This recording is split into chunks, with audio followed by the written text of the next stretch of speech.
Moto Guru. In this video, I'm going to show you how to plot a route in Google Maps and then navigate it on your Garmin device. Before we proceed, I'm just going to quickly Google today's date. And there you can see it's Monday, the 10th of June, 2019. The reason I've Googled today's date is because I have made a previous version of this video which showed the procedure using the PC version of BaseCamp, and people frequently write in the comments for that video that it doesn't work anymore, when actually the procedure does work, and it's a very similar procedure to the one we're going to look at today. The issues arise because Google frequently changes the user experience for Google Maps and moves things around, and the section My Maps, which is where the procedure starts, sometimes gets moved to a different button within Google Maps, and so it's more difficult to find. But the procedure is still correct and will still work. We'll run through it today using the current method to find My Maps. So that's where we begin. We navigate to google.com/maps.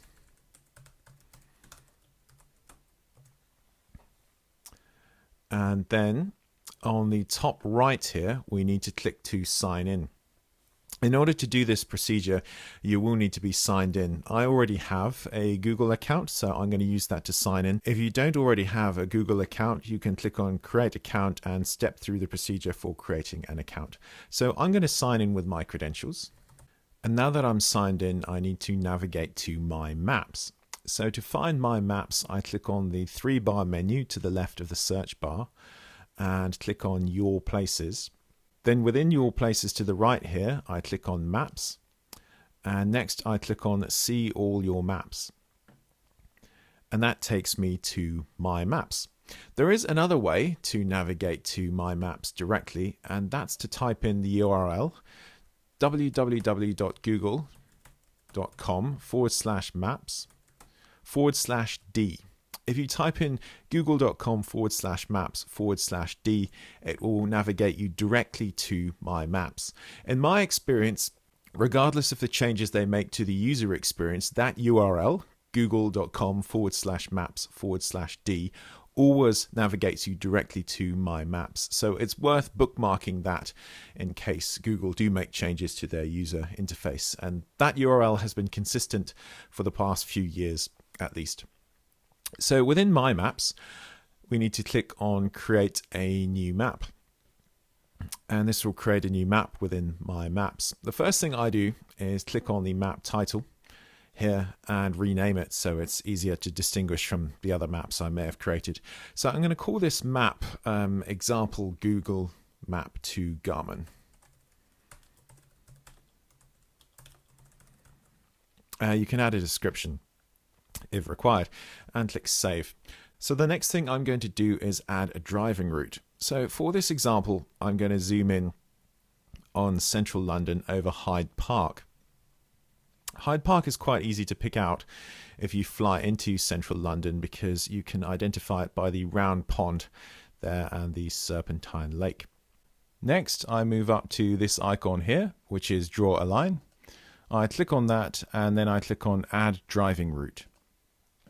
So I'm going to start on Queen's Gate and move north towards Hyde Park and then east towards Hyde Park Corner. So from Hyde Park Corner, I'm going to head north towards Marble Arch. And then I'm going to head west towards Notting Hill. Then south on Kensington Church Street towards South Kensington. And I'm going to finish on Palace Gate. So I'll double click to finish the route. So now I've completed my route, which is a lap around Hyde Park. So the next thing I'll do is click on the ellipses to the right of the route and choose Rename this layer. I'm going to call it Example Lap of Hyde Park Google Export.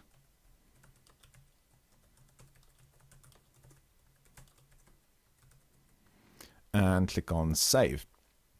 So next I need to export the route in a format that's understandable by Garmin. So to do that, I click on the ellipses to the right of the map title, and I choose Export to KML/KMZ.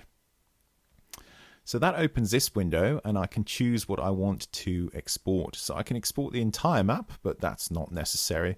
We really just need to export the route. So if I select the route layer, example map of Hyde Park, Google Export, that will export that only. These two checkboxes underneath, so the first one says keep data up to date with network link KML, only usable online. That's not necessary for this example. We don't really need to keep the two things in sync. And secondly, export as a KML instead of KMZ does not support all icons. We don't need to check that in this example either, because the Garmin software can understand a KMZ. So from here, I click download. And that downloads the route into my downloads folder on my Mac.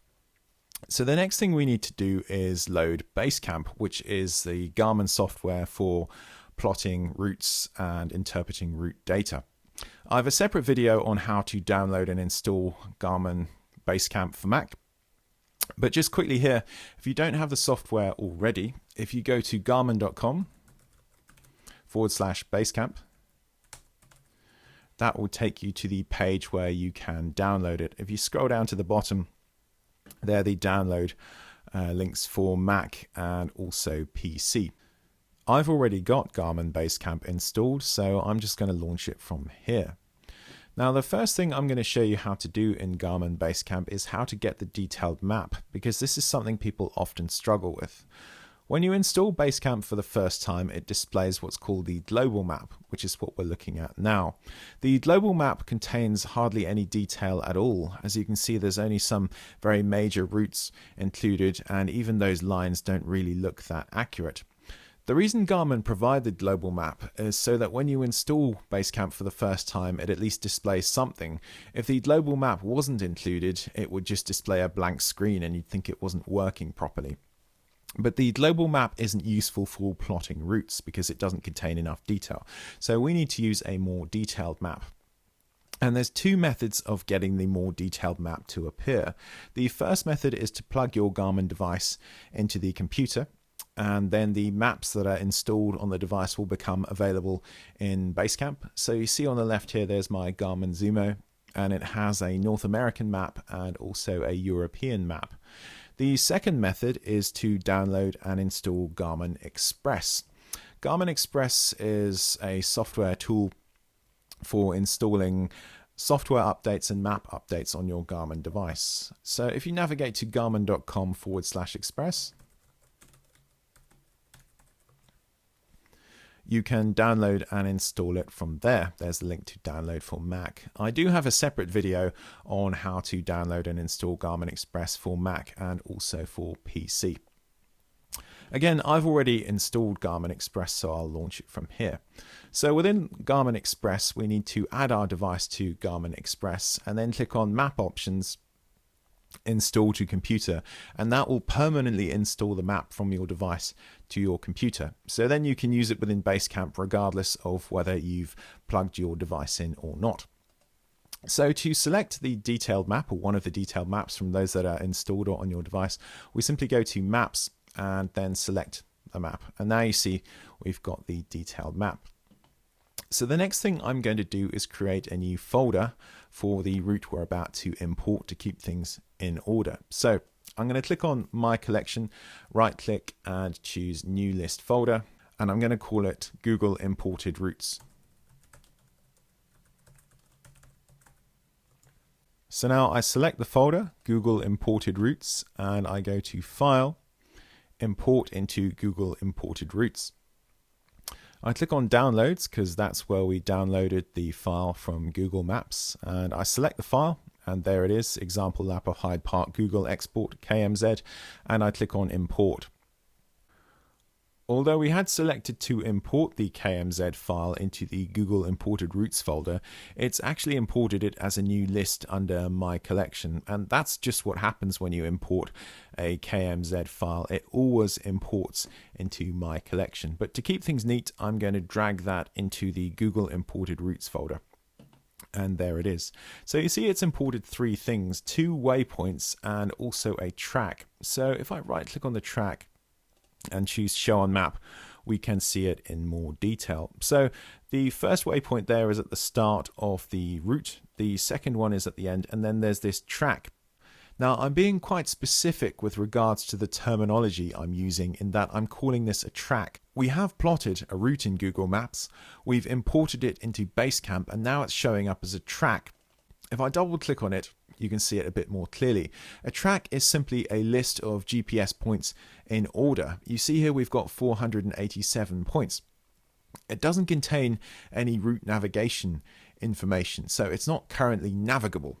So to make it navigable, we need to create a route from this track. So in order to do that, we need to select the activity profile we're going to use. So I'm going to select driving.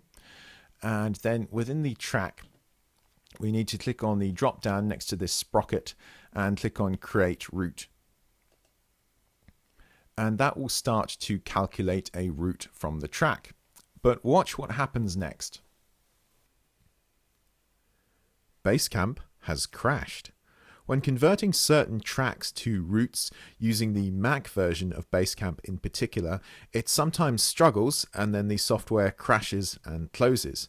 I've tried this example several times on this computer, which is a Mac Mini, and I've also tried it on my other Mac, which is a MacBook Air, and I've had the same result. However, when I've tried some slightly different tracks, sometimes it works. So it doesn't crash consistently, but it's something to be aware of if you're trying out this procedure and suddenly it crashes. It's not your particular hardware or your particular setup. It is an issue with the software. There is a workaround I'll show you towards the end of the video where we look at optimizing the route for navigation in the real world.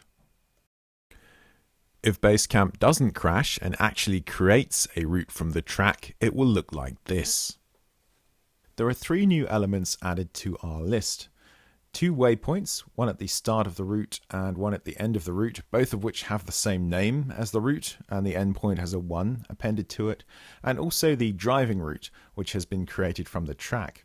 If I double click on the driving route, we'll see that it only has two via points, the start point and the end point. So you're probably wondering, how does the route maintain its shape with only two via points? Well, this is because of some additional data called Garmin route point extensions. Garmin route point extensions are additional GPS points that you can't see in BaseCamp or on the Garmin device, but they maintain the shape of the route. To view the Garmin route point extensions, we can select the route and then go to File, Export Selected User Data, and then export that as a GPX file. So I click on Export, and now if I go to Finder and click on Documents, and up at the top there's the file I exported. If I right click on that and choose Open with Text Editor, within this file we can see the Garmin route point extensions. So if I scroll down, there they are there, route point extension, and these are all of the additional GPS points, and that's what maintains the shape of the route. So if I was to navigate that route in the real world, it will navigate correctly unless I do anything that causes the route to recalculate. A route will recalculate when you deviate from it. So for example, if you take a wrong turning, or indeed if you pulled over to stop for a coffee and you moved significantly off the route path, it will recalculate. When a route recalculates, it discards all of the Garmin route point extensions data and creates a new route based on the route via points, using the route preferences you specified when you created the route in BaseCamp. Now, this is a problem for this type of route because we only have two via points, the start point and the end point. So if you make a mistake anywhere along the route and deviate from it, the route will recalculate and the entire route will be lost. You'll be left with a route that calculates from your current location directly to the end point. And that's a real disadvantage with this type of route creation where you only have two via points and you're relying on the Garmin route point extensions data. So let's look at how that works in the real world. So I'm going to rename the route so it's easier to identify on the device. So I'm going to call it Google Lap of Hyde Park.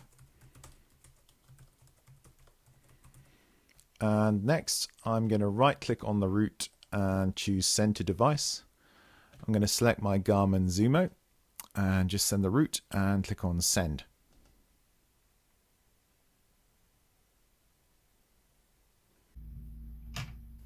Next, I power up the device by connecting it to its cradle.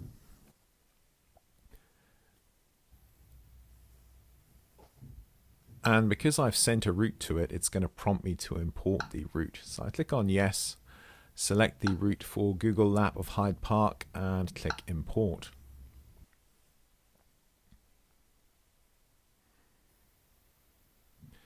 Next, I click on Apps and Trip Planner.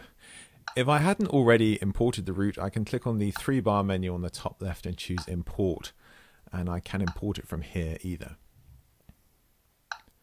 So let's go and find the route. There it is, Google Lap of Hyde Park. I can click on Map just to check that that is the route we intended to do, and that looks good so far. Next, let's move to the vehicle and drive the route. So I click Go.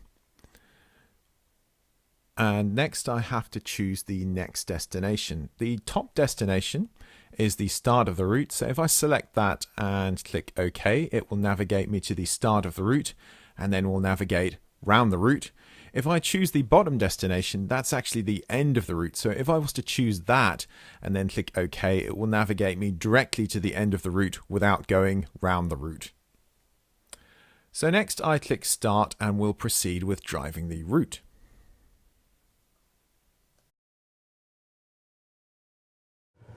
In half a mile, arrive at example Lap of Hyde Park Google on the right. I select the map view of the route so that we can see the overall route as I proceed to drive it. And so far so good. The route is correct and so are the navigation instructions. But watch what happens when I deviate from the route and cause it to recalculate. So I'm going to make a mistake here on purpose. I'm going to turn right when I should really be going straight.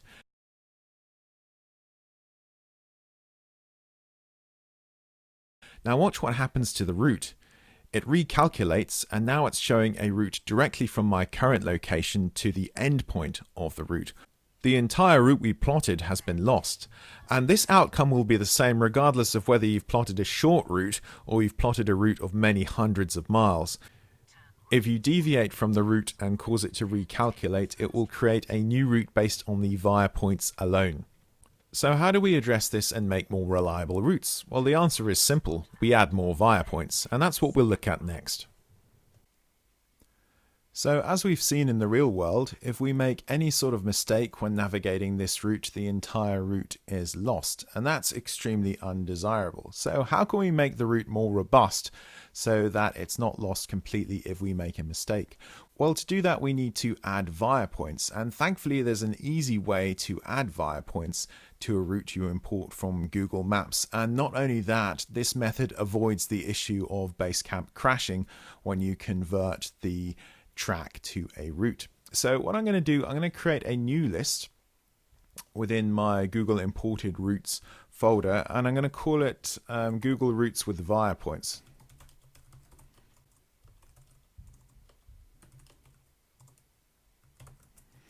And what I'm going to do, I'm going to take the original track that we imported when we imported the route from Google Maps. I'm going to copy that and I'm going to paste it into this new list here. And now I'm going to double click on the track. And importantly now, I'm going to change the activity profile to direct. Next, we need to consider the length of the track and how many via points we want to have on the route we're going to create. When thinking about the number of via points, you need to consider the location and complexity of the route. My route is in the middle of the city, and although it's short, it's reasonably complex, so I would perhaps use slightly more via points than if the route was out in the countryside. But for this example, the route is 4.8 miles long. I think we're taking in 6 or 7 different streets, so I'm going to say let's have 6 via points. So to specify the number of via points, we need to go up to the BaseCamp menu and go down to Preferences. And then on the right here, we need to click on Advanced, and the bottom section here says Track Conversion, via points created when converting a track to a route. That's currently set to 15. I'm going to set it to 6. And now click on Close. And now within my track, I can again go down to the sprocket and click Create Route.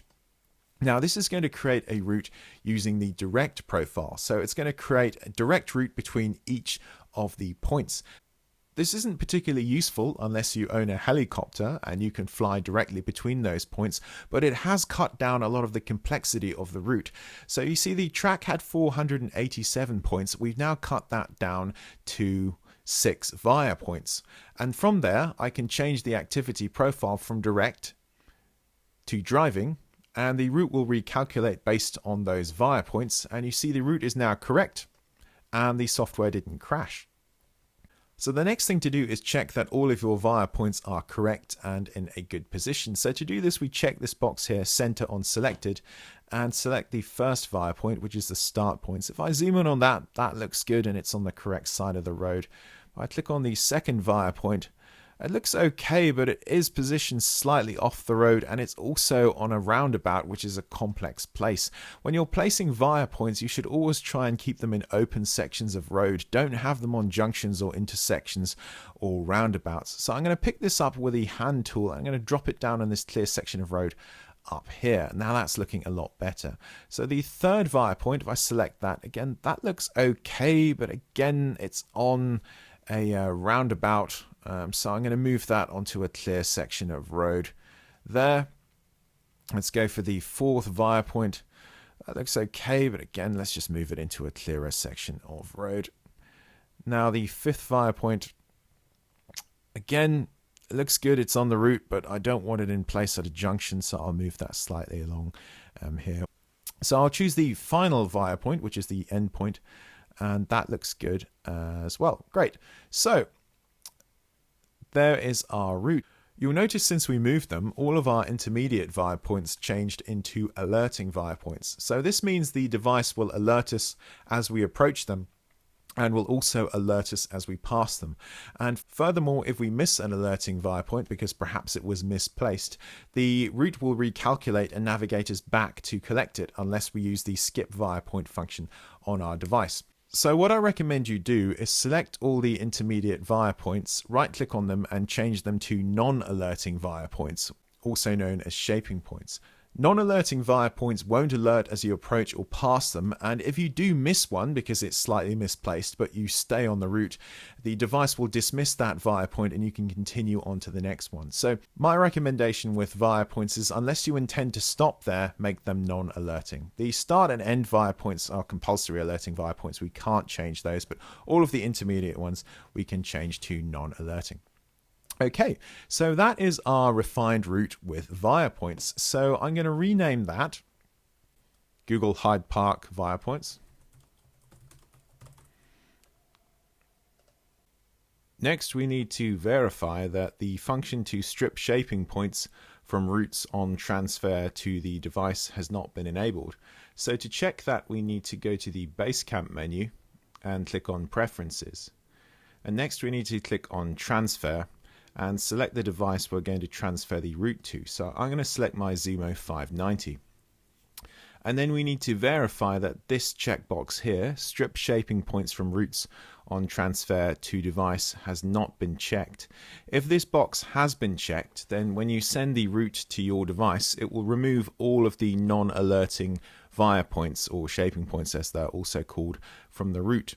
So the route will still navigate on your device, but if you do anything that causes the route to recalculate, it will recalculate based on the remaining alerting via points. And when it does so, the route will be completely different to the one you plotted initially. So we need to make sure that checkbox is not checked. And that's a good check to do anyway, because when we're sending routes to the device, we want to keep all of our non-alerting via points, or shaping points as they're called, intact. So we make sure that's not checked and click Close. Next, I right click on the route and choose Send to Device, select my Garmin Zumo and click Send. And now let's navigate that in the real world and see what happens if we deviate from the route and it recalculates. So here we are in the same scenario as before, only now we're using our new route with additional via points. So as before, I'm going to make a mistake on purpose by turning right here when I should be driving straight. And this will prompt the route to recalculate. But notice when the route recalculates this time, it recalculates the route based on the via points we've placed on it. So the route maintains its shape and it will guide me back onto the route and then proceed to navigate round it. So in placing the additional via points, we've created a more reliable and robust route that won't be lost completely should we deviate from it. So as we've seen, adding several intermediate via points to a route makes the route more reliable should it have to recalculate. We've also seen that when creating a route from a track, if we first use the direct activity profile and specify a sensible number of via points, the software is more likely to be able to create a route from that track without crashing. Once we've created a route from the track using the direct activity profile, we can then specify the profile of the activity we actually want to do, such as driving, and then the route will recalculate to a drivable route.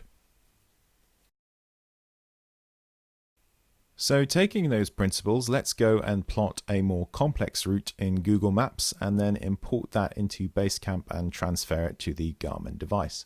So let's go back to Google Maps and create a new map.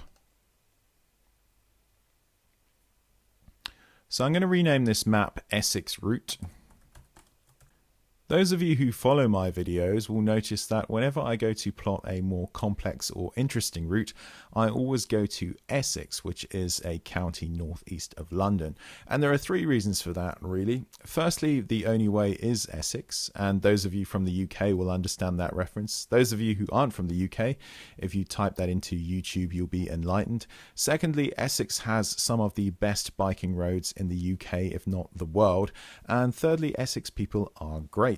So here we are in Essex. We're going to start in Epping. So I'm going to click on draw a line, add driving route, and start in Epping. Then from Epping, I'm going to move across to Chipping Ongar. And from Chipping Ongar, I'm going to head north to Finchingfield. Then from Finchingfield, I'm going to head south again. Let's go to Little Waltham. And let's finish in Chelmsford. So there is our complex riding route. So I'm going to rename this and let's call it Essex Loop and click Save. And as before, I'm going to click on the ellipses to the right of the map title and choose Export to KML KMZ. I'm going to choose the layer which has the route in it, which is Essex Loop, and I'm going to click Download. So now I can move back to BaseCamp. And within BaseCamp, I go to File, Import. I'll say import into Google Routes with via points, but as I've shown you before, it will import into a list in my collection. So there it is, Essex Loop. I'm going to click Import. And there it has, as before, gone into my collection. So let's drag that into Google Imported Routes. And there is the Essex Loop. So I'm going to select the Essex Loop and right click on it and choose Show on Map.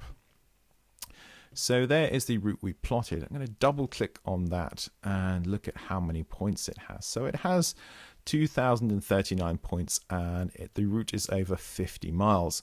So for this route, I'm going to test first with 10 via points. So I go to BaseCamp, Preferences, Advanced, and then at the bottom here, Track Conversion, I'm going to specify the via points created to 10. So I close out of there, check my activity profile is set to direct, and I click on the drop down next to the sprocket and choose Create Route. Okay, so there is our direct route. So let's change the activity profile to driving and let's see how well it matches. It matches pretty well. There's one or two places where it doesn't match perfectly. So there's a couple of ways we can fix that. Firstly, we could change the number of via points to a higher number. So let's do that first. So what I'll do is I'll just delete the route it created. The issue is down here. I'll just show you that first, actually. So see, it deviates from the track there. So that's what we're trying to avoid. So the first way we can deal with that, if I just delete the route, let's go and specify a higher number of via points. So instead of 10, let's specify 15. So I'm going to go to BaseCamp Preferences again, Advanced, and change that from 10 to 15. Okay, and again, choose the direct profile. Click on the drop down next to the sprocket and choose Create Route. There's our direct route, and change the activity profile to driving. Great, now that looks almost perfect. So let's go and have a look at it more closely. Yep, it matches it pretty much exactly. So just by increasing the number of via points, it's matched the route almost exactly. There is still a section at the end here which doesn't match, but I'll show you the second way to fix that. So let's go and check all of our via points. So click center on selected and look at the first via point. So that's fine. Again, it's at a junction. Let's just move it off the junction, move it onto a straight piece of road. There we go. Look at the second. Again, that's on a junction. Let's move it off into a clear section. The third via point, move that up into a clear section here. The fourth, that looks good. Zoom in. The fifth, again, that's on a sort of complex-ish piece of road, so let's just move it into a clear section. There we go. And so on. So we'll continue to do this just to check that they're all correct. That looks good. Again, near a junction, let's move it away.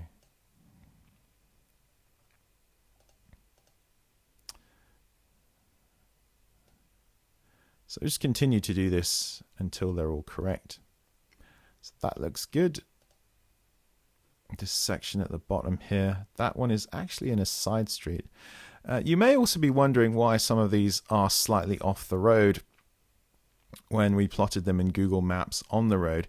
That's because Google Maps aren't particularly accurate in my experience in comparison to the Garmin maps. The Garmin maps are all designed around the roads and driving, so they're extremely accurate, but sometimes the Google Maps are less accurate. So that second to last via point looks okay, and then there's the final via point there. So let's go and fix this piece here.